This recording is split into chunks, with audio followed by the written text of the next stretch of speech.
Good morning all of you. कल तक हमने बात करी थी अकाउंटिंग में स्टेप थर्ड, लेखांकन की तीसरी सीढ़ी, जिसमें हमने क्या पढ़ा था कि एक तो वर्क टू रिकॉर्ड, क्या लिखना है, और फॉर्मेट ऑफ रिकॉर्डिंग, कैसे हमें उसको लिखना है। उसके लिए कुछ अकाउंटिंग के रूल्स हैं। रिकॉर्डिंग ऑफ ट्रांजैक्शन के लिए अकाउंटिंग में, लेखांकन में कुछ नियम बने होते हैं। हमने आपको कल 6 नियम जो है लिखवाए थे और हमने उसके संबंध में डिस्कशन किया था।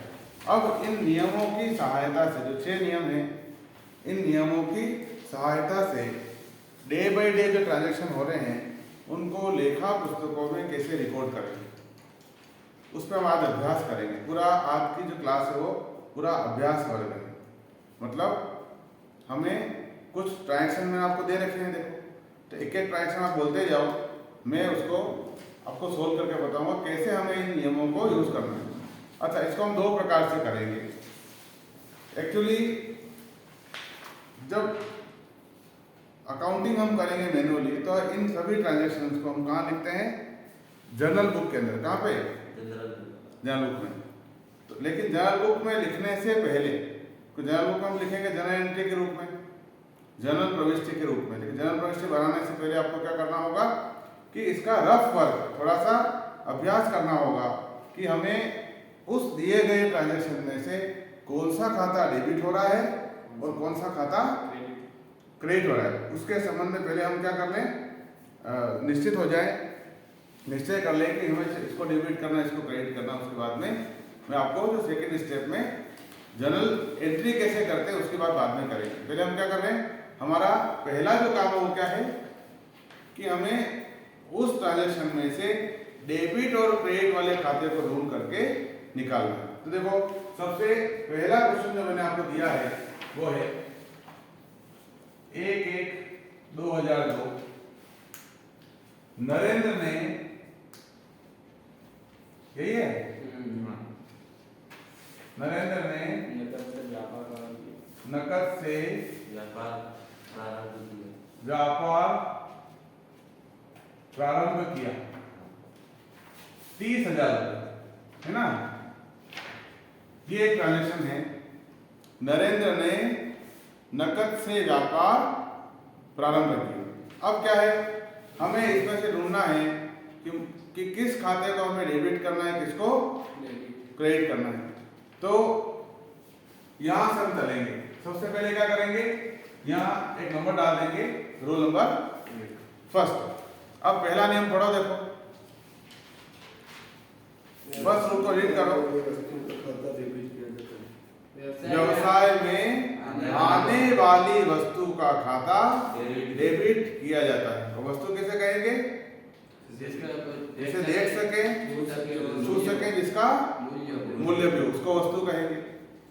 तो अब इस सवाल को पढ़ के क्या आपको लगता है क्या कि हमारे व्यापार में कोई वस्तु आ रही है? कोई वस्तु आ रही है क्या? देखो इधर, इसमें निर्णय करने के लिए क्या करना है? देखो, यहाँ पे 2 जने हैं। एक तो ये नरेंद्र, कौन है? नरेंद्र। एक है व्यापार या व्यवसाय, क्या है? एक तो नरेंद्र है, एक है व्यापार या व्यवसाय। तो नरेंद्र ने पैसा कहाँ लगाया? व्यापार में लगाया। ठीक बात है। अब अगर मैं नरेंद्र से सवाल करूं कि भाई नरेंद्र, तुम्हारे साथ में क्या घटना घटी, तुम्हारे साथ में क्या हुआ, तो नरेंद्र क्या कहेगा कि मेरा पैसा गया। क्या कहेगा? लेकिन अगर मैं यही सवाल व्यापार से करूं, व्यवसाय से करूं, तो व्यवसाय के साथ में क्या हुआ है? पैसा आया। इसके पास में क्या हुआ? पैसा आया है, तो नरेंद्र से गया है। अब बात होती है कि मैं नरेंद्र को आधार मान के अकाउंटिंग करूं कि व्यापार को मान के करूं। तो हम जो अकाउंटिंग कर रहे हैं वो व्यापार की कर रहे हैं। किसकी कर रहे हैं? व्यापार की, व्यवसाय की अकाउंटिंग कर रहे हैं। हम नरेंद्र की अकाउंटिंग नहीं कर रहे। तो हमें जो भी लेन देन, जो भी सौदे हैं, उनको हमें क्या करना है, हमारे व्यापार पे क्या उस सौदे का प्रभाव हो रहा है उसको ध्यान में रखते हुए हमें ट्रांजैक्शन को सोल्व करना है। यहाँ पे क्या हो रहा है, व्यापार में कोई वस्तु आ रही है क्या? क्या वस्तु आई है? कैश। क्या हुआ? हम लिखेंगे कैश अकाउंट डेबिट। अच्छा, कैश वस्तु होता है कि नहीं होता है? होता है। देख सकते हैं, छू सकते हैं मूल्य। ये हो गया आपका 30,000। तो पहला नियम लागू हुआ, व्यापार में एक वस्तु आई, उसका नाम क्या है? कैश। तो पहला नियम लागू। अब आ जाओ दूसरे नियम पे। रूल नंबर सेकंड क्या लिखवाया मैंने आपको? व्यवसाय से, व्यापार से जाने वाली वस्तु का खाता क्रेडिट किया जाता है। ठीक है, तो क्या यहां से व्यापार में से कोई वस्तु जा रही है क्या? कोई वस्तु गई नहीं, इसको क्रॉस कर देंगे। तो पहला नियम नहीं लगा, लेकिन दूसरा नियम, सॉरी, पहला नियम लगा और दूसरा नियम नहीं लगा। तो अब पहले नियम के साथ में कौन कौन से नियम, उसके मैंने कॉम्बिनेशन लिखवा रखा। इससे पहले वाली क्लास में हमने क्या था? तो पहले के साथ कौन कौन सा नियम लगेगा? या तो चौथा या छठा। पहले चौथे पर आ जाएंगे। कहने का मतलब पहले नियम के साथ जो जो नियम तीसरा और पांचवा नहीं लगने वाला है, तो उसकी चर्चा ही नहीं करेंगे, ताकि उससे भी गलतियां होने की संभावनाएं समाप्त हो जाएंगी। तो चौथा नियम पढ़ो। व्यवसाय में समस्त आय तथा लाभों को क्रेडिट किया जाता है। व्यापार की, व्यवसाय की समस्त आय तथा लाभों को क्रेडिट किया जाता है। अब ये जो पैसा आ रहा है, वस्तु आ रही है व्यापार में, क्या ये मेरे व्यापार की आय है क्या? क्या मेरे व्यापार की इनकम है क्या? नहीं, ये इनकम नहीं है। क्यों नहीं है? क्योंकि ये जो पैसा मैंने लिया है इससे, नरेंद्र से, मतलब व्यापार में जो पैसा आया है, ये पैसा एक दिन देना पड़ेगा। इनकम किसको कहते हैं? वस्तु मिल जाए और बदले में कोई वस्तु देनी ही नहीं पड़ेगी। लेकिन यहाँ पे क्या हो रहा है, ये पैसा व्यापार ने नरेंद्र से क्या किया है? लिया है। तो एक दिन क्या करेगा, ये इसको चुकाएगा। व्यापार की जिम्मेदारी है कि जो पैसा नरेंद्र से लिया उसको क्या करना है? उसको चुकाना। ये व्यवसाय का एक तरह से दायित्व है। क्या है? ये लायबिलिटी है, इसलिए ये इनकम नहीं है। रूल नंबर 6, व्यवसाय में कोई वस्तु देने वाले व्यापार को, व्यवसाय को कोई वस्तु देने वाले व्यक्ति का खाता क्रेडिट किया जाता है। अब देखो क्या हुआ, पहले नियम से वस्तु आई, छठा नियम, देने वाला व्यक्ति कौन है? किसने दिया पैसा? ये नरेंद्र ने दिया। नरेंद्र। तो वस्तु आई और देने वाला व्यक्ति कौन है? नरेंद्र है। अच्छा, एक दो क्लास पहले हमने एक डिस्कशन किया था टाइप्स ऑफ अकाउंट्स, खातों के प्रकार। और वहां पे हमने व्यक्तिगत खाते की बात करी थी। व्यक्तिगत खाते को मैंने 3 पार्ट में डिवाइड किया। 3 प्रकार से व्यक्तिगत खाते को समझा जा सकता है, पहचाना जा सकता है। तो पहले था नेचुरल पर्सन अकाउंट, प्राकृतिक व्यक्तिगत खाता। उसमें किसके शामिल करते हैं? व्यक्तियों के नाम, रमेश, दिनेश, सुरेश, राकेश, प्रकाश, हरीश, इस प्रकार से, है ना। दूसरा है कृत्रिम व्यक्तिगत खाते। ऐसे खाते, ऐसे व्यक्ति जिनका निर्माण व्यक्ति ने किया है, वो क्या है? नेम ऑफ फर्म, फर्म का नाम, संस्था का नाम, कंपनी का नाम, ऑर्गेनाइजेशन का नाम। तीसरा एक और बात करी थी अपन ने, रिप्रेजेंटेटिव पर्सनल अकाउंट, प्रतिनिधि व्यक्तिगत खाता। डिटेल में पढ़ा था अपन ने उस दिन। आज एक एग्जाम्पल अपने सामने आया है। तो प्रतिनिधि व्यक्तिगत खाता है, क्या है कि ऐसा कोई खाता या ऐसा कोई विषय जहां पे क्या होगा कि व्यक्ति का नाम लिखना है। यहाँ पे क्या हो रहा है, देखो वस्तु आ रही है, देने वाला व्यक्ति नरेंद्र है, ठीक है ना। तो नियम से चलेंगे तो नरेंद्र ही निकल करके आएगा। लेकिन हम यहाँ पे क्या लिखते हैं? कैपिटल, क्योंकि नरेंद्र ने क्या किया? पूंजी के रूप में पैसा दिया। तो पूरा खाता क्या हुआ? Narendra capital account. अगर मैं यहाँ पर नरेंद्र का नाम नहीं लिखूं तो भी चलेगा। तो फिर ये कैपिटल क्या हुआ? ये कैपिटल हुआ रिप्रेजेंटेटिव पर्सनल अकाउंट। ये प्रतिनिधि व्यक्तिगत खाता जो किसका प्रतिनिधित्व कर रहा है, नरेंद्र। तो इस नरेंद्र की जगह पे मैं क्या कर सकता हूँ, केवल कैपिटल अकाउंट ही लिख सकता हूँ, ठीक है ना। तो कैपिटल अकाउंट क्या हुआ, ये व्यक्तिगत खाता है। कौन सा व्यक्तिगत खाता है, प्रतिनिधि व्यक्तिगत खाता। और मैं चाहूँ तो उसको पूरा ही लिख सकता हूँ, ठीक है ना। तो मैंने क्या किया, वस्तु आई कैश अकाउंट डेबिट, देने वाला व्यक्ति कौन है, नरेंद्र है, और किस रूप में दिया उसने, कैपिटल के रूप में दिया। तो पूरा खाता क्या हुआ, नरेंद्र कैपिटल। और अगर मैं यहाँ पे केवल क्या करूँ, नरेंद्र को नहीं लिखूं, केवल कैपिटल अकाउंट लिखूं, तो भी मेरा काम चल जाए। क्योंकि व्यापार में, व्यवसाय में पूंजी कौन लगाता है, व्यापार का स्वामी ही लगा सकता है। तो उसको हम पहचान सकते हैं कि कैपिटल लगाई तो नरेंद्र ने ही लगा। तो दोनों कंडीशन में ये सही है। तो यहाँ पे कितना हो गया, ये 30,000। क्लियर सर क्रेडिट, हाँ Siya, Narendra capital account credit 30,000। अभी हम क्या कर रहे हैं, अभी हम केवल रफ वर्क कर रहे हैं, इन नियमों के ऊपर अपना ग्रिप मजबूत कर रहे हैं। एक बार ये नियम समझ में आ जाएंगे अपने को, तो आराम से हम डायरेक्ट एंट्री भी करेंगे इन बिना नियम। लेकिन ये क्या हो रहा है, अभी हम अपने माइंड की प्रोग्रामिंग कर रहे हैं कि किस प्रकार से हमें इन नियमों को काम में लेना है, ठीक है। हमने जितना अकाउंटिंग को सरल हो सकता था उतना करने का प्रयास किया है, ताकि कोई भी कैंडिडेट जो अकाउंटिंग में अपना फ्यूचर शुरुआत करना चाहता है तो वो एरर फ्री अकाउंटिंग के, हमारा उद्देश्य क्या है कि गलतियों रहित, कम से कम गलतियों रहित अकाउंटिंग किस प्रकार से की जाए उसका हमारा पूरा ध्यान है, ठीक है। नेक्स्ट क्वेश्चन क्या है, देखो ऐसा कल किया था क्या आपने, इस तरह से जो मैंने बताया था, अभी और क्लियर हो गया होगा, ठीक है। नेक्स्ट क्या है, देखो 4/1/2002 नकद माल खरीदा 15,000। ये सिंपल है, इसको सवाल को पढ़ो और हमारे पास तो 6 नियम है।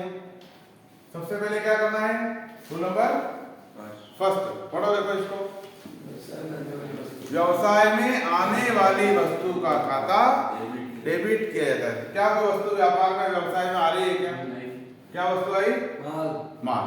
तो मैंने देखो आपको कल लिखवाया था माल के संबंध में। तो माल को लिखने के लिए हम 4 नाम काम में लेते हैं, purchase, sale, purchase and sale system. यहाँ पे कौन सा नाम काम में आएगा, परचेज। तो माल को खरीदते समय उसको हमने क्या कहा, परचेज। ये हो गया आपका परचेज अकाउंट डेबिट 15,000। ये पहला नियम लागू हुआ। रूल नंबर सेकंड पढ़ो, व्यवसाय से जाने वाली वस्तु का खाता क्रेडिट, व्यवसाय से जाने वाली वस्तु का खाता क्रेडिट किया जाता है। नकद माल खरीदा, तो क्या मेरे व्यवसाय में से, व्यापार में से कोई वस्तु जा रही है, क्या वस्तु जा रही है, कैश। ये कैश नकद गया, कैश अकाउंट क्रेडिट कर देंगे 15,000, ठीक है। बाद में लिखना है, ठीक है ना। अब क्या हुआ, मैंने आपको बताया था कि जहां पर अपने नियम तो 6 तक है, लेकिन आपको जहां पर डेबिट और क्रेडिट मिल जाए वहां क्या करना है, वहां रुक जाना है, सारे नियम नहीं लगाने, ठीक है ना। देखो इधर यहाँ पे अगला सवाल क्या है, 8 तारीख क्वेश्चन क्या है, अमर को माल बेचा, अमर को माल बेचा 6,000 रुपए। अब इस सवाल को पढ़ो, देखो सबसे पहले ये तय करना है कि ये सौदा नकद का है कि उधार का है। नकद होगा, साथ में नकद लिखा हुआ होगा, है ना।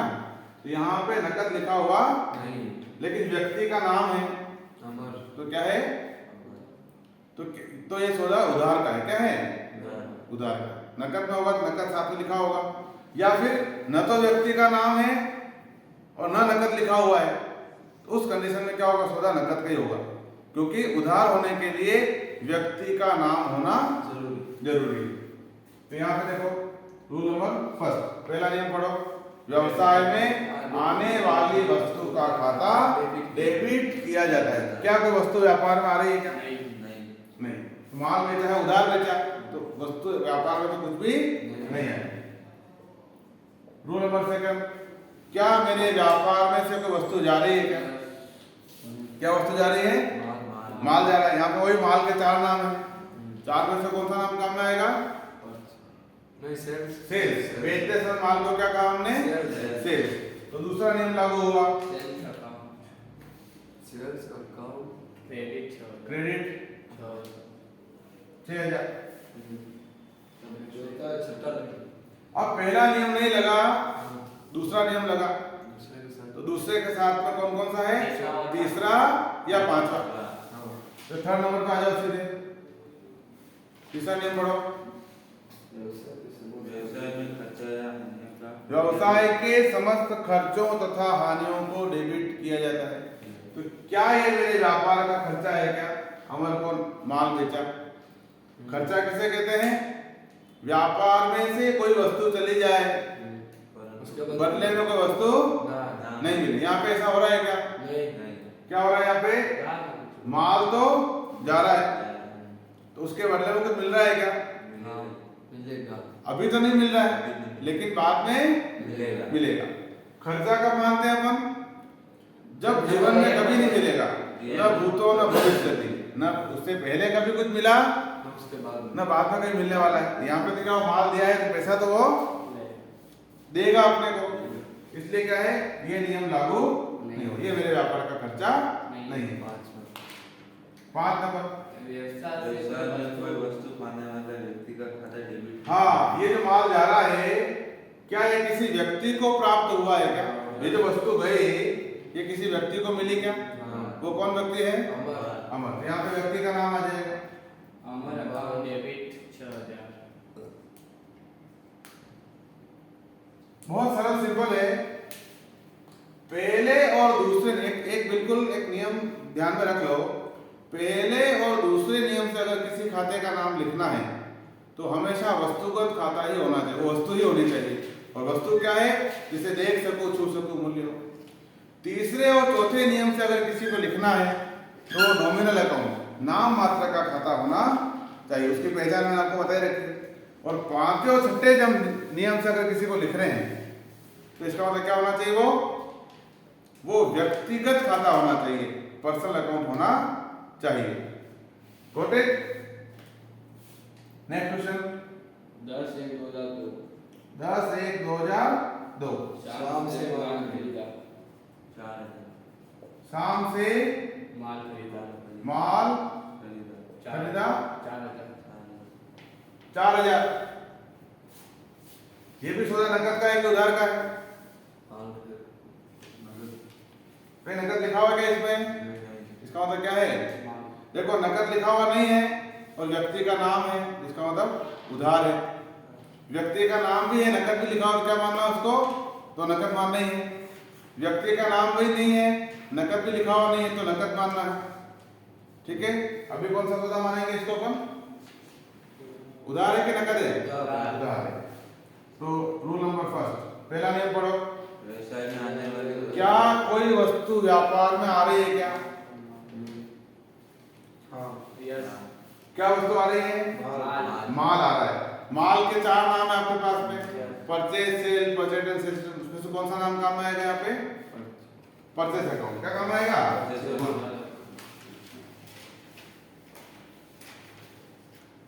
Purchase account debit 4000। अब रूल नंबर सेकंड पढ़ो, व्यवसाय में जाने वाले वस्तु का खाता व्यवसाय से जाने वाली वस्तु का खाता क्रेडिट किया जाता है। तो क्या मेरे व्यवसाय में से, व्यापार में से कोई वस्तु जा रही है क्या? कोई वस्तु जा रही है? नहीं जा रही। उधार खरीदना है तो नहीं गई, नकद खरीद जाती,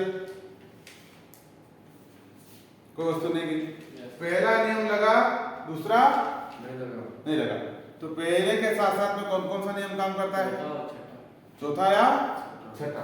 पहले चौथे। अच्छा, नियम को चुकना नहीं है, अभी सीखते समय क्या करेंगे अपन? शॉर्टकट नहीं चलेंगे, और जब समय आएगा तो शॉर्टकट हाँ फिर इन नियमों को नहीं, वो नियम फिर बैकग्राउंड में चलते रहेंगे और एंट्रियां दिमाग से अपने आप क्या होती रहेंगी। जैसे क्वेश्चन पढ़ेंगे अपन ऑटोमेटिकली, तो उसके लिए थोड़ा सा क्या है कि अभ्यास जरूरी है। और हमारा उद्देश्य बड़ा है, हमें एरर फ्री अकाउंट करना है। क्या करना है? गलतियों रहित करने के लिए कुछ तो अच्छा करना होगा। चौथा नियम, व्यवसाय में समस्त आय तथा लाभों को क्रेडिट दिया जाता है। क्या ये मेरे व्यापार की आय इनकम है क्या? नहीं। इनकम कैसे कहते हैं? वस्तु मिल जाए हमें कोई वस्तु ना बदले में कोई वस्तु देनी ही ना पड़े। नहीं पड़े। लेकिन यहाँ पे क्या हो रहा है? वस्तु देनी नहीं पड़े। या तो देनी पड़ेगी, माल खरीदा है पैसा तो देना पड़ेगा। पड़ेगा, तो ये मेरी इनकम नहीं है। अब छठा नियम, व्यवसाय में कोई वस्तु देने वाले व्यक्ति का खाता क्रेडिट किया व्यापार को व्यवसाय को कोई वस्तु देने वाले व्यक्ति का खाता क्रेडिट किया जाता है। ये जो माल आया किसी व्यक्ति ने दिया है क्या? किसने दिया? श्याम ने दिया। यहाँ पे हो जाएगा शाम अकाउंट क्रेडिट 4000।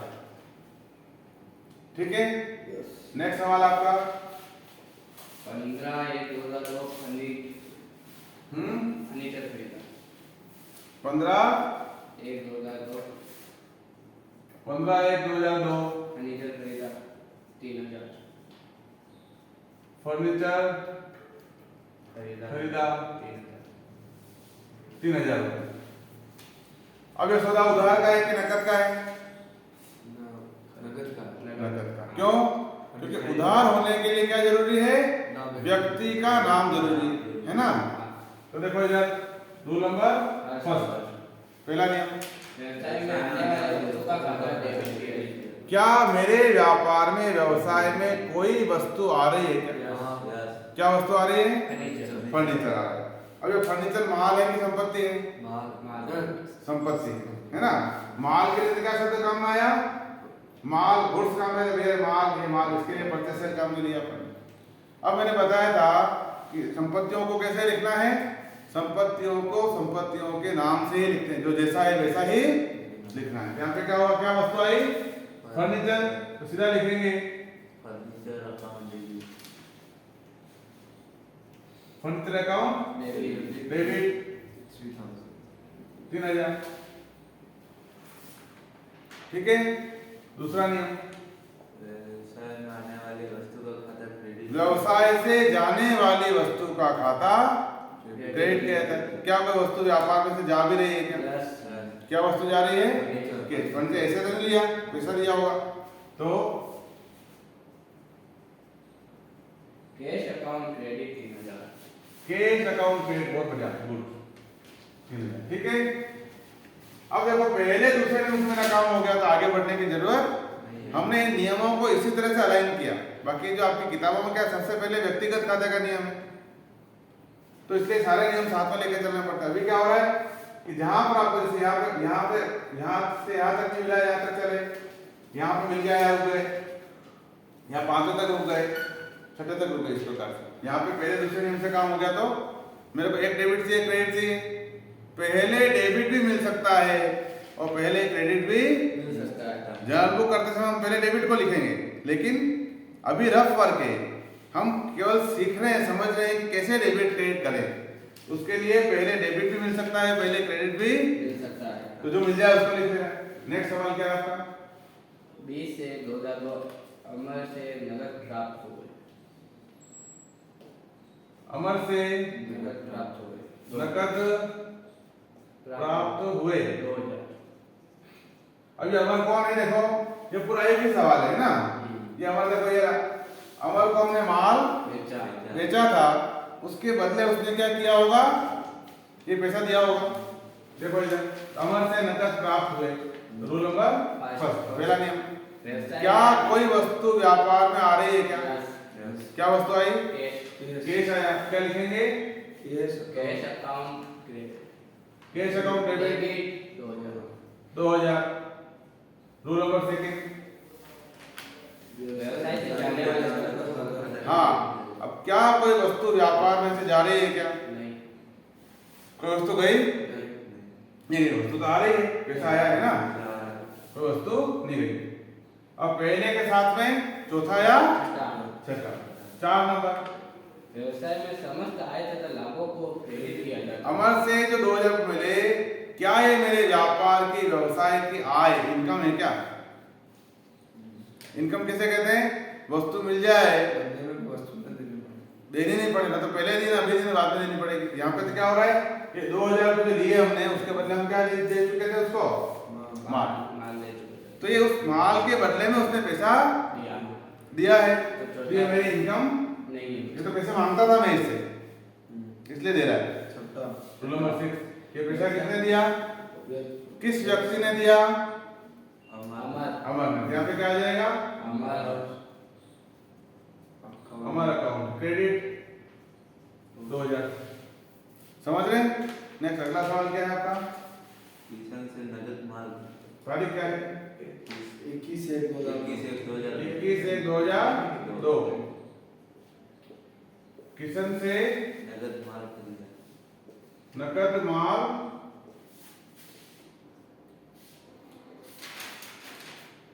खरीदा, कितने रुपए का? 1000। अब यहाँ देखो सोचा, रूल नंबर फर्स्ट, कैपिटल थोड़ी है ना। नहीं कैपिटल जो शब्द है वो केवल व्यापार के स्वामी के साथ में, सब जगह कैपिटल नहीं हो, वो तो सामान्य सौदे हैं सारे वाक्य। तो कैपिटल शब्द किसके लिए?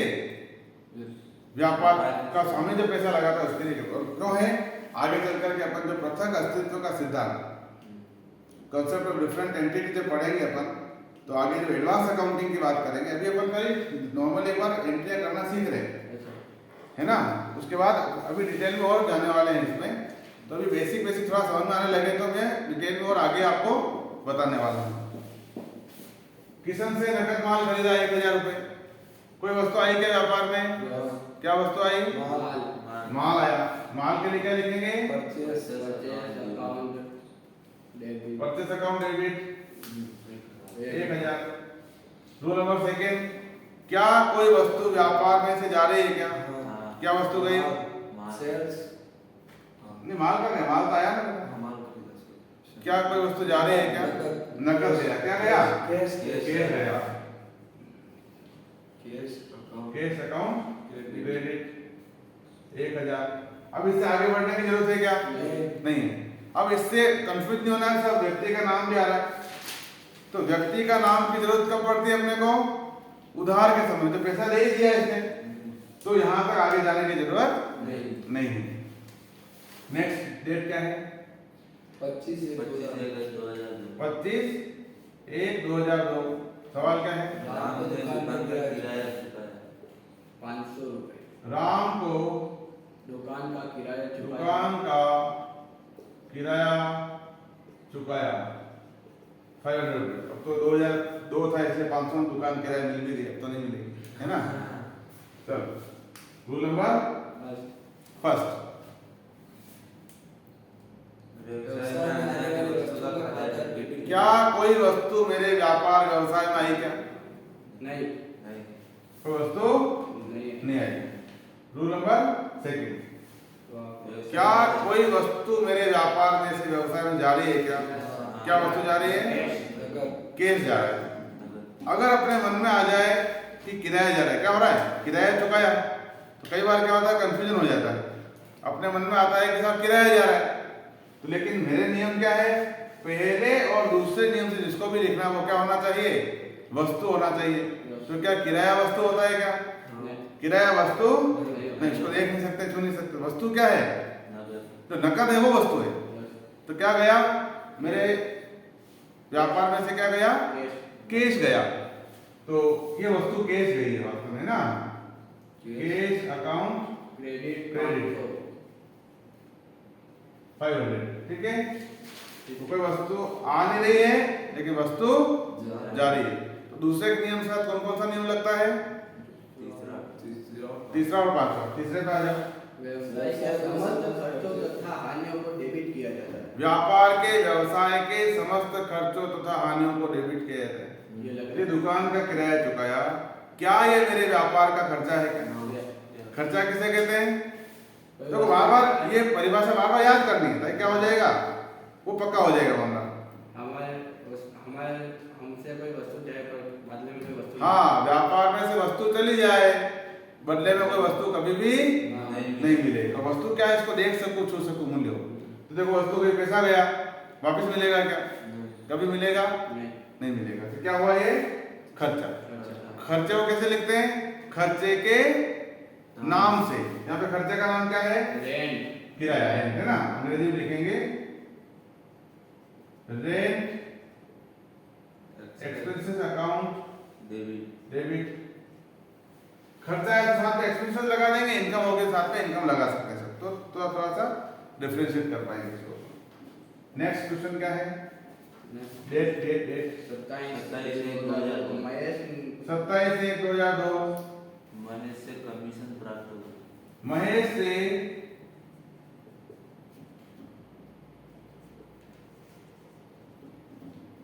कमीशन प्राप्त हुआ 1000 प्राप्त हुआ। कितना, 1000। 1000। महेश से कमीशन प्राप्त हुआ 1000 रुपये। आ जाओ इधर, रूल नंबर फर्स्ट। क्या कोई वस्तु व्यापार में आ रही है क्या, क्या वस्तु आई, केस आया। अब हिमांशु ने क्या कहा, कमीशन आया। तो ऐसा कंफ्यूजन मन में रहेगा। तो एक जना कह रहा है केस आया, एक जना कह रहा है कमीशन आया। तो एक बात ध्यान में बिठा लो, आने और जाने का काम केवल वस्तु ही कर सकती है, पहली बात है। दूसरा, पहले और दूसरे जिसको भी लिखूंगा मैं वस्तु होना चाहिए। अब यहाँ पे दो नाम आए, एक तो कैश और कमीशन। दोनों में से वस्तु कौन है, कैश, दोनों वस्तु है, कैश वस्तु है। क्योंकि कैश को मैं क्या कर पा रहा हूँ, देख पा रहा हूँ, छू पा रहा हूँ, मूल्य है।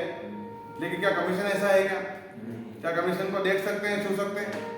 इसका मतलब वो नहीं होगा। ये ध्यान रखना है, पहले और दूसरे नियम से जिसको भी लिखें वो क्या होना चाहिए, वस्तु होनी चाहिए। ठीक है, तो वस्तु क्या है यहाँ पे, cash, cash account debit 1000। Rule number second. दूसरा नियम क्या कह रहा है, व्यवसाय से जाने वाली वस्तु का खाता क्रेडिट किया व्यवसाय से व्यापार से जाने वाली वस्तु का खाता क्रेडिट किया जाता है। कोई वस्तु जा रही है व्यापार में से, कोई भी वस्तु नहीं गई है, वापिस वही पहला नियम लगा, दूसरा नहीं लगा। तो पहले के साथ चौथा और छठा नियम। तो 4 नंबर पे आ जाओ। व्यवसाय में समस्त आय तथा लाभों को क्रेडिट किया जाता है। तो क्या ये मेरे व्यापार की आय है, क्या व्यवसाय की आय इनकम है क्या? इनकम किसे कहते हैं, वस्तु मिल जाए, बदले में कोई वस्तु देनी ही। तो एक एक चीज को ठोक बजा के चेक करते जाओ, मैं इसको इनकम मानूं कि नहीं मानूं, मानो, है ना? क्यों माने, मानने के पीछे मेरे पास में क्या रीजन है, उसका परिभाषा मेरे पास में है। वस्तु मिल जाए, बदले में कोई वस्तु देनी ही नहीं, यहाँ पे ऐसा हो रहा है, क्या हो रहा है? अब मुझे इसके बदले में कुछ भी देना नहीं पड़ेगा। तो ये मेरा क्या है, इनकम है। किस नाम की इनकम है, कमीशन नाम की इनकम है। इसको मैं क्या लिखूंगा,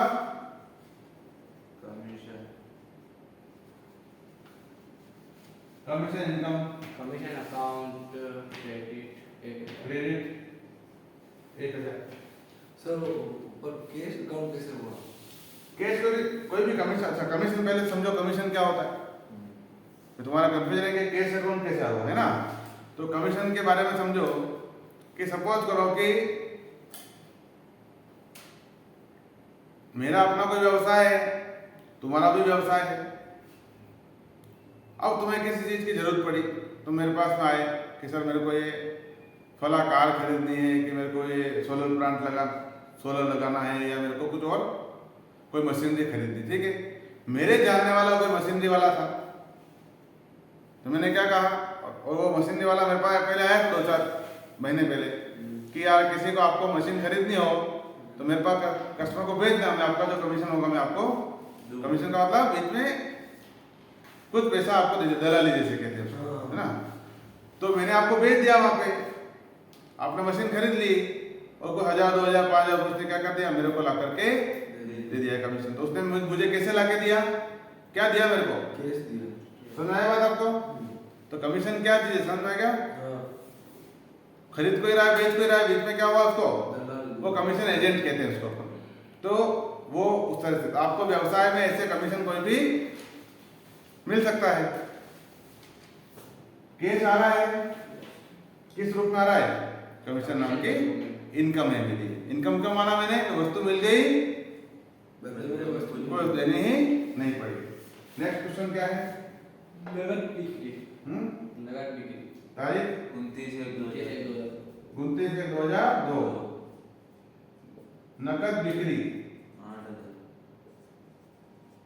8,000। मतलब नकद बिक्री का मतलब नकद माल बेचा। क्या हुआ? Cash sales. पहला नियम, कोई वस्तु व्यापार में आ रही है क्या? क्या वस्तु आई? Cash account debit. कितना? रूल नंबर सेकंड, क्या कोई वस्तु व्यापार में जा रही है क्या? क्या वस्तु गई?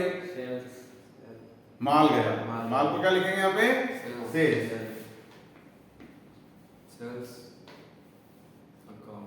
क्रेडिट है ना? 8,000। और कोई सवाल बचा है क्या? एक और बचा होगा। 31/1/2002। नरेंद्र ने घर खर्चे के लिए व्यापार से नगद निकाला। नरेंद्र ने घर के खर्चे के लिए घर खर्च के लिए व्यापार से नगद निकाले 2,000। व्यापार से नगद निकाले नकद निकाले 2,000। नरेंद्र ने घर खर्च के लिए व्यापार से नकद निकाले 2,000 रुपए। किसने निकाले? नरेंद्र। नरेंद्र कौन है? व्यापार का स्वामी, ये वाला स्वामी है ना। इधर आओ देखो, रूल नंबर फर्स्ट, पहला नियम पढ़ो। पहला नियम, हाँ, कोई वस्तु व्यापार में व्यवसाय में आ रही है क्या? व्यापार में से निकाले तो क्या व्यापार में आए क्या? नहीं आए। नरेंद्र कहाँ से निकाले? व्यापार में से निकाले, तो व्यापार में आया तो नहीं। दूसरा नियम, क्या कोई वस्तु व्यापार में से जा रही है क्या? क्या वस्तु गई? कैश। Cash account credit. कितना? 2,000 रुपए। पहला नियम नहीं लगा, दूसरा लगा। दूसरे का तीसरा या पांचवा। रूल नंबर थर्ड, क्या ये मेरे व्यापार का खर्चा है क्या? ये तो इसका घर का खर्चा है। क्या है? व्यापार का खर्चा नहीं है। दूसरा खर्चा किसे कहते हैं? वस्तु चली जाए, बदले में कोई वस्तु नहीं मिले। और यहाँ पे नरेंद्र क्या कर चुका है? नरेंद्र पहले 30,000 रुपये दे चुका है आपको, तो ये पैसा आपके व्यापार में से नहीं ले जा रहा है। क्यों? देखो तो ये इसने जो पूंजी लगाई थी उसी में से निकाल रहा है। ये नरेंद्र कितना मांगता है आपके व्यापार से?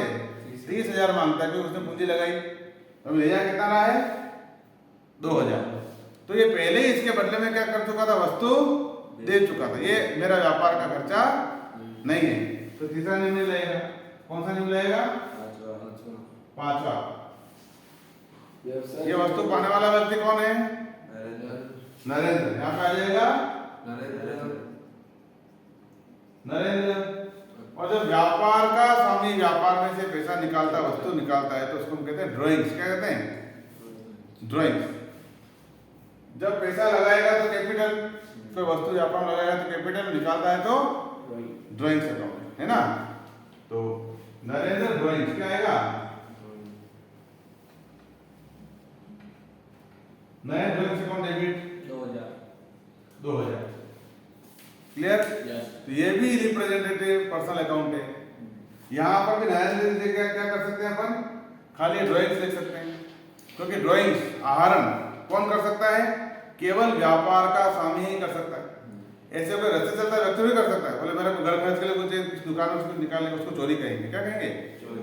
हाँ, तो घर खर्च के लिए, निजी उपयोग के लिए व्यापार में से कौन निकाल सकता है? व्यापार का स्वामी ही निकाल सकता है, हर कोई नहीं। इसलिए ड्राइंग अगर शब्द आ गया अपना, इसका मतलब क्या? किसने लिया होगा? व्यापार के स्वामी ने। और पर्सनल अकाउंट है। क्या है ये? Personal account. लगता है ऐसा नॉमिनल अकाउंट होगा ऐसा, लेकिन ये क्या पूरा खाता क्या है? ये Narendra drawings. It's personal account. और कौन सा पर्सनल है? प्रतिनिधि व्यक्तिगत खाता। ये ड्राइंग्स किसको रिप्रेजेंट करता है? व्यापार के स्वामी को रिप्रेजेंट करता है। कैपिटल भी क्या है, ये प्रतिनिधि व्यक्तिगत खाता है। इस प्रकार से हमने क्या किया कि रफ वर्क किया। ये पहला जो सवाल अपना है, ऐसे हम कितने क्वेश्चन करने वाले हैं, 15। कितने, 15। ये फर्स्ट। और हर क्वेश्चन में क्या करेंगे हम लोग, थोड़ा स्टेप क्या करेंगे इसकी, थोड़ा सा जो है अकाउंटिंग को थोड़ा सा जो उसका लेवल है उसका अप करेंगे, थोड़ा बढ़ाएंगे उसको, थोड़ा क्लिष्ट करेंगे उसको धीरे धीरे। तो आपको बेसिक से एडवांस की तरफ, बेसिक से पूरा एडवांस अकाउंटिंग अपने ग्रिप में होगा। और सबसे मुख्य बात क्या है, ये सारा अकाउंटिंग अपना एरर फ्री रहना। अच्छा मुझे बताओ, इस तरीके से अगर ट्रांजैक्शन को सोल्व किया जाए तो क्या गलतियां होने की संभावना है क्या? इस प्रकार से गलतियां होने की संभावना नहीं है। अभी हम नियम नंबर 1 से 6 तक चल रहे हैं। फिर जब इनके ऊपर अपना ग्रिप अच्छा हो जाएगा, फिर पकड़ मजबूत हो जाएगी, एरर फ्री कर पा रहे होंगे, तो एडवांस अकाउंटिंग में आपको रूल नंबर 7, 8, 9, 10 4 नियम और देने वाला। जब ये हो जाएगा, एक्चुअली क्या है, ये जो आपका रिकॉर्डिंग ऑफ ट्रांजैक्शन जो क्लास चल रही है अपनी, इसको हमने 4 पार्ट में डिवाइड किया है। ये बेसिक अकाउंटिंग की क्लास है, इसमें फिर एडवांस में चलेंगे तो इसमें आपको 7, 8, 9, 10 4 नियम और हैं। फिर इसका पार्ट सी है, इसमें क्या है, मॉडर्न अप्रोच, अमेरिकन कॉन्सेप्ट जो है, मॉडर्न सिस्टम से कैसे अकाउंटिंग करें, कैसे ट्रांजैक्शन करें। और फिर सबसे लास्ट में आएगा अकाउंटिंग इक्वेशन, लेखांकन समीकरण। उसके माध्यम से भी ट्रांजैक्शन को सोल्व किया जा सकता है, उसके माध्यम से भी जनरल एंट्री बनाई जा सकती है। उसके लिए पहले हम क्या कर रहे हैं, इन 6 नियमों के ऊपर पहले पूरा पकड़ करेंगे। फिर इन्हीं के आधार पर क्या करेंगे अपन, हम जनरल बुक बनाएंगे। जैसे हमने क्या किया, ये तो हो गया रफ वर्क। इसी के आधार पर क्या करना आपको, जनरल बुक क्या करनी है, जनरल बुक। तो नेक्स्ट टॉपिक के अंदर क्या करने वाले हैं अपन, जनरल बुक पढ़ने वाले हैं। ठीक है, तो ये तो हो गया रफ वर्क। ऐसे कोई भी अकाउंटिंग नहीं करता, किसी भी जगह आप जाकर देखोगे तो अकाउंटिंग इस प्रकार से कोई भी नहीं करता। ये केवल हमारे सीखने समझने के लिए, सरल तरीके से कैसे हम डेबिट क्रेडिट का पता लगाएं, उसके लिए हमने ये थोड़ा सा तरीका बनाया है। बाकी वास्तव में जो जनरल बुक है वो उसमें तो आपको जनरल एंट्री के रूप में इसको लिखना होगा। हमें क्या करना है, अब इसको देख करके हम क्या कर सकते हैं, बहुत आसानी से जनरल एंट्री का निर्माण कर सकते हैं। कैसे करते हैं देखो, शुरू करते हैं अपन। एक बार इसको लिख लो, एक बार फोटो खींच लो मुझे इसका।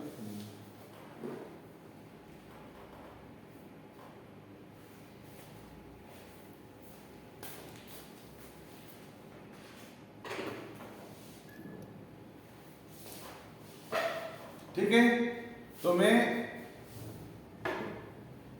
1-2 ट्रांजैक्शन की देखो, ये ट्रांजैक्शन को सोल्व करना तो अपन 15 सवाल तक एक ट्रांजैक्शन को सोल्व करते जाएंगे तो आपको अकाउंटिंग में ग्रिप अच्छा आ जाएगा। तो जनरल बुक में ज्यादा मेहनत नहीं है, इसको देख करके क्या करना है, आपको जनरल बुक बनाना है। तो इसको मैं आपको बताता हूं यहाँ पे।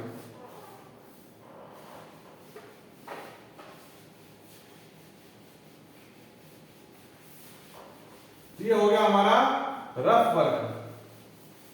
अब इसको फेयर में कैसे करेंगे, कैसे हम इसको जनरल बुक में लिखेंगे। पहले देखो, जनरल बुक में आपको थोड़ा सा बता देता हूं।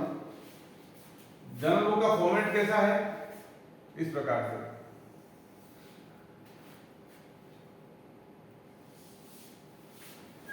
ये हो गया आपका डेट, ये हो गया आपका पर्टिकुलर,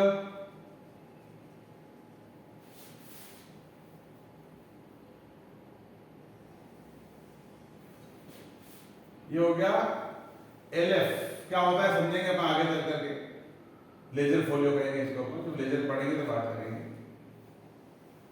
और ये डेबिट और ये क्रेडिट। ये आपका सामान्य जनरल बुक का फॉर्मेट होता है। प्रशिक्षु के लिए जो नया सीखने वाला है, तो बेसिक फॉर्मेट आपका जनरल बुक का ऐसा देखने को मिलेगा।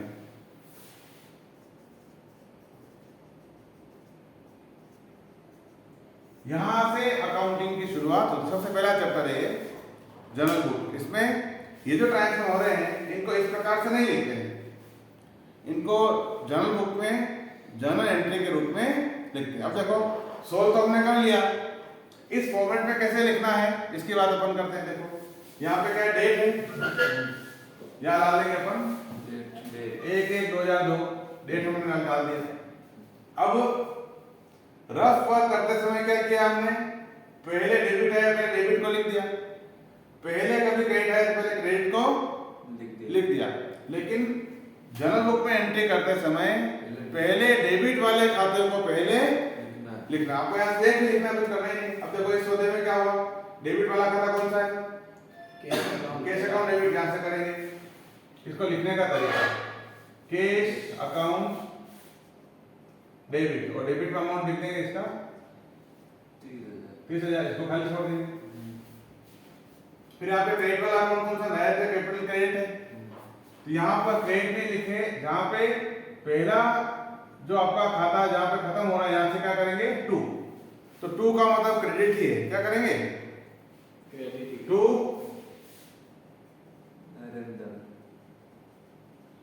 Narendra capital account.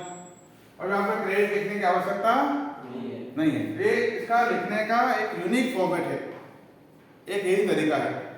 तो कैश अकाउंट डेबिट, इसको कैसे पढ़ेंगे, cash account debit to Narendra capital, यहाँ खाली छोड़ देंगे और क्रेडिट का अमाउंट लिख देंगे। सर वो जगह की छोटी आगे तो क्या है, ये वाली है, ये एक फॉर्मेट एक तरीका है ऐसा लिखने का, इसको है ना, इसको लिखने का एक तरीका है। एलएफ के अंदर क्या करते हैं? एलएफ में आता है लेजर फोलियो, जो लेजर बनाएंगे अपन। एक्चुअली क्या आजकल तो सारा काम कंप्यूटर से होता है, पहले जब मैनुअल अकाउंटिंग पूरा होता था तो अब जर्नल एंट्री कौन से पेज पे लेजर में लेके गए, और लेजर पोस्टिंग में तो यहाँ पे लेजर का पेज नंबर यहाँ लिखते हैं, और जर्नल बुक का पेज नंबर होगा लेजर में, तो वहाँ पे होगा जेएफ, क्या होगा जब लेजर पढ़ेंगे अपन तो वहाँ पे क्या होगा जेएफ। तो जेएफ में जर्नल बुक का नंबर लिखते हैं, एलएफ में लेजर बुक का नंबर लिखते हैं, पेज नंबर। अभी खाली छोड़, मेरे पास लेजर बुक है नहीं अभी, तो इसलिए लिख सकता। जब लेजर बनाऊंगा तो दोनों को साथ में रख के, तो इसको लिंकिंग करने के लिए जर्नल बुक को लेजर बुक से क्या करना है, लिंक करने के लिए ये लेजर फोलियो और जर्नल फोलियो। क्लियर है? फिर इसमें नरेशन भी लिख सकते हो। नरेशन का मतलब इस ट्रांजैक्शन के संबंध में कुछ डिटेल, जैसे being cash invested by the Narendra या नरेंद्र स्टार्टअप इन्वेस्टेड केस, ऐसा है ना, ये एंट्री के बारे में कुछ डिस्कशन आपको डालना हो तो आप यहाँ पे लिख सकते हो अलग से। नेक्स्ट देखो 4/1/2002, ये ट्रांजैक्शन सॉल्व तो कर दिया आपने, कल इसको देख करके लिखना है अपने को। डेबिट कौन है, purchase account debit 15,000, purchase account debit debit 15,000, to cash account credit 15,000। नहीं क्रेडिट नहीं लिखना है, तो सर वहाँ पे डेबिट को डेबिट तो आते ही है, हैं डेबिट यहाँ पर क्यों लेंगे, डेबिट तो हमने किया है।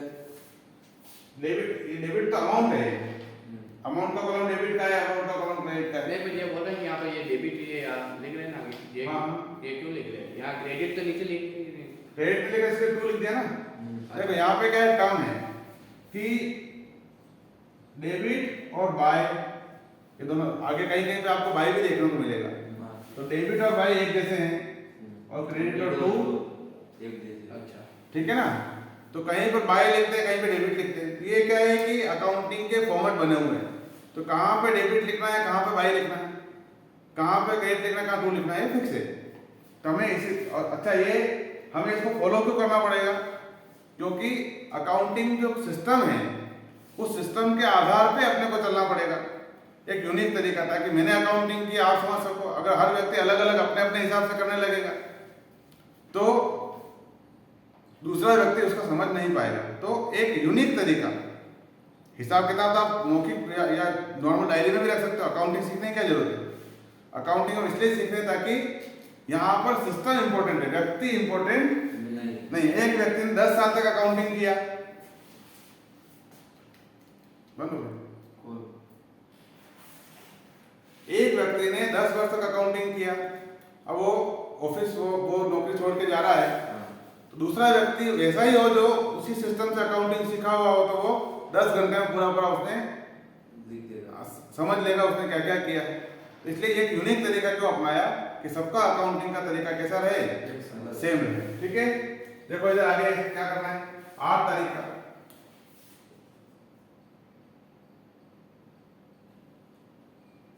8/1/2002 यहाँ देखो सेल्स अकाउंट क्रेडिट हो रहा है, अमर डेबिट हो रहा है।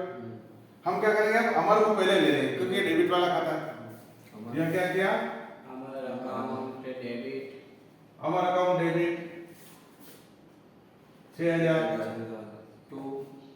To sales account, sales account credit है ना, तो 2 लगा दिया यहाँ पे। सेल्स अकाउंट सेल्स अकाउंट बस 6000। कर सकते हो। हाँ, अब ऐसे चाहे, अब ऐसा रफ वर्क अगर आपने किया हुआ है तो अब चाहे एंट्री 10 हो 50 हो 100 देख के तो लिखना है, तो जनरल लोग में ज्यादा बुद्धि लगाने की जरूरत नहीं है। आपको सबसे ज्यादा माइंड किसमें लगाना है, इस प्रकार से ढूंढने के अंदर। अगर यहाँ गलती नहीं होगी तो यहाँ गलती होने की संभावना नहीं है। क्लियर हुआ। तो इस तरीके से हम सरल तरीके से, दुनिया का ये सबसे सरल तरीका है जनरल एंट्री सीखने का, और गलतियों रहित। दूसरा, कुछ भी याद करने की जरूरत नहीं, सारे कॉन्सेप्ट मैंने आपको बता दिए। वस्तु किसे कहेंगे, खर्चा किसे कहेंगे, आय किसे कहेंगे, इनकम किसे कहेंगे, माल क्या है, संपत्ति क्या, उन्हीं को टर्म को ध्यान में रखते हुए हम ये आपका जो पूरा जनरल बुक बना सकते हैं। तो हम अभी इन 15 सवालों के साथ में क्या करने वाले हैं, सबका रफ वर्क करेंगे ताकि एक ट्रांजेक्शन के संबंध में बहुत डिटेल में अपन क्या कर सकें, जान सकें। और कहीं भी अब जो कंसेप्ट अपने अच्छे हो जाएंगे तो फिर दुनिया का कोई भी सौदा ऐसा नहीं रहेगा जो आप उसको सही तरीके से रिकॉर्ड नहीं कर पाओ, और गलतियों रहित आप रिकॉर्ड कर पाएंगे आराम से। तो अपने का मन में ऐसा कॉन्फिडेंस आ रहा है कि अगर इस प्रकार से किया जाए तो अकाउंटिंग आसानी से हो सकती है। अकाउंटिंग दुनिया का सबसे सरल सब्जेक्ट है। ठीक है, एक पानी का ग्लास भरा हुआ है, उसको पीने में जितनी तकलीफ होती है उतनी तकलीफ अकाउंटिंग सीखने में होती है। पानी पीने में तकलीफ होती है क्या, बस उतना ही सरल है। ठीक है, तो हम मिलते हैं अब नेक्स्ट अगली क्लास में। तब तक क्या करना है आपको जो 4 सवाल मिले हैं, question of first, second, third और फोर्थ, 15 मिले, 15 में से कितने करने हैं आपको, 4। इन चारों क्वेश्चन का रफ वर्क आप करके लेके आएंगे घर से। दोबारा मैं कल आपको यहाँ पे क्या करूँगा, सबको सोल्व करा दूंगा। जहाँ पे कंफ्यूजन होगा तो वो डिस्कशन का पॉइंट यहाँ पे आ जाएगा अपने सामने। ठीक है, चलो कल मिलते हैं। आपका दिन शुभ हो, मंगलमय हो। ठीक है।